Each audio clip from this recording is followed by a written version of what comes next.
नमस्कार, स्वागत है आपका personal finance bulletin money time में। मैं हूं आपके साथ मीनू शर्मा। इस बुलेटिन में आपको मिलती है आपकी जेब और जिंदगी पर असर डालने वाली पर्सनल फाइनेंस, बिजनेस, कॉर्पोरेट और पॉलिसी से जुड़ी हर छोटी बड़ी खबर, वो भी विस्तार से। तो चलिए बिना देर करे फटाफट शुरू करते हैं इस बुलेटिन में खबरों का सिलसिला।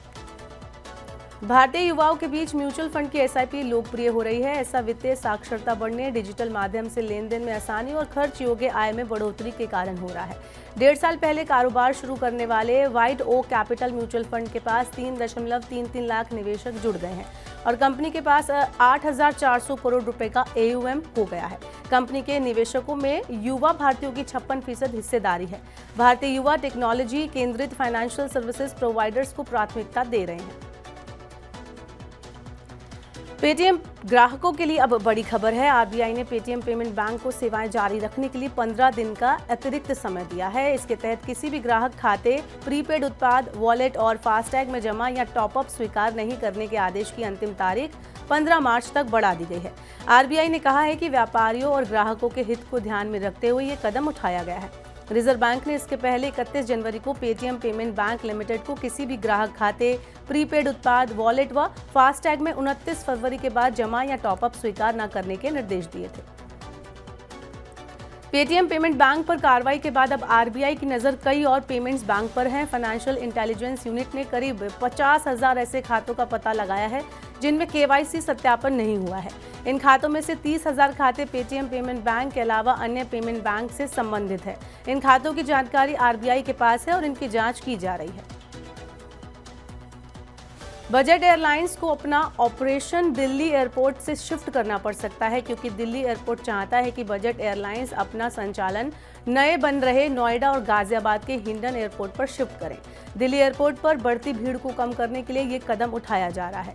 दिल्ली एयरपोर्ट से हर हफ्ते अभी करीब 8,554 उड़ानों का संचालन हो रहा है। अत्यधिक ट्रैफिक के कारण उड़ानों में देरी हो रही है और बाहर से आने वाले विमानों को उतरने के लिए हवा में ही लंबा इंतजार करना पड़ रहा है। इससे यात्रियों के बीच गुस्सा भी पड़ रहा है। महंगा होने के बाद भी सोने की मांग ऊंची रह सकती है। वर्ल्ड गोल्ड काउंसिल के मुताबिक 2024 में भारत में सोने की मांग बढ़कर 800 से 900 टन के बीच रहने का अनुमान है। साल 2019 से अब तक भारत में सोने की मांग 700 से 800 टन की सीमा में रही है। साल की दूसरी छमाही के दौरान सोने की खरीदारी में तेजी आने की उम्मीद है। WGC का कहना है कि अच्छे मानसून की वजह से सोने की मांग में तेजी देखने को मिलेगी। आम चुनाव के बाद सोने की मांग में इजाफा हो सकता है। प्रमुख शेयर बाजार BSE ने निवेशकों के लिए एक एडवाइजरी जारी की है। इसमें निवेशकों को भ्रामक सोशल मीडिया हैंडल के प्रति आगाह किया गया है।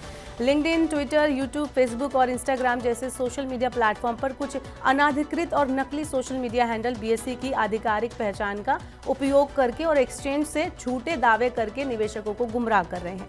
BSE ने कहा है कि ऐसे बेईमान व्यक्ति या संस्थाएं अपने व्यक्तिगत लाभ के लिए उनके नाम का दुरुपयोग कर रही हैं।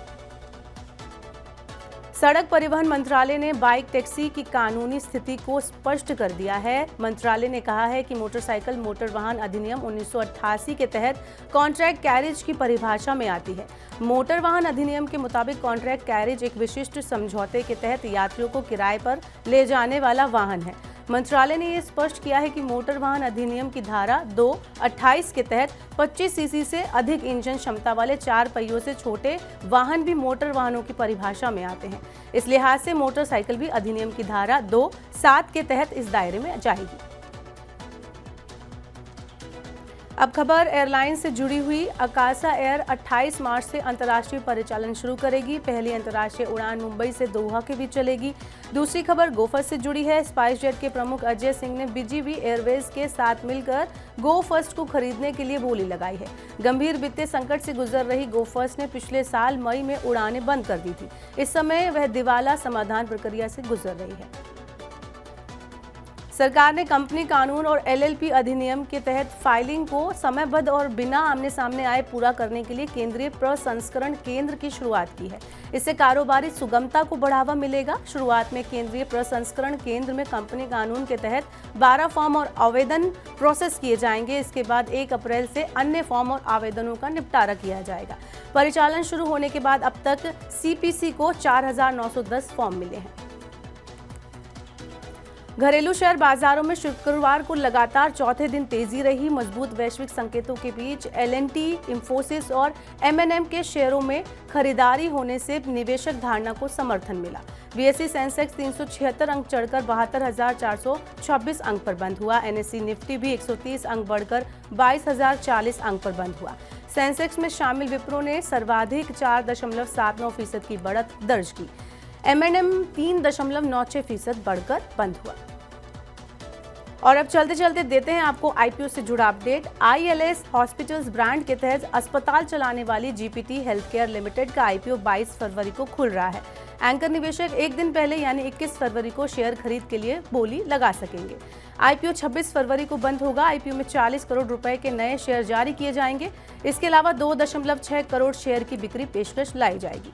2000 में 8 बिस्तरों के अस्पताल के साथ कोलकाता से शुरुआत करने वाली जीपीटी हेल्थकेयर 561 बिस्तरों की कुल क्षमता के साथ 4 अस्पताल चला रही है। तो मनी टाइम में ये थी आज की बड़ी खबरें। अब वक्त हो गया आपसे विदा लेने का। अब आपसे होगी सोमवार को मुलाकात। पर्सनल फाइनेंस से जुड़ी खबरों को पढ़ने, सुनने, उनसे जुड़े खास कार्यक्रमों को देखने के लिए आप मनी 9 के सुपर ऐप को जरूर डाउनलोड कर लें। साथ ही आज का हमारा मनी टाइम आपको कैसा लगा, नीचे कमेंट बॉक्स में अपना फीडबैक हमें जरूर दे दें। फिलहाल के लिए इस बुलेटिन में इतना ही। बने रहिए मनी 9 के साथ। नमस्कार, शुभ रात्रि।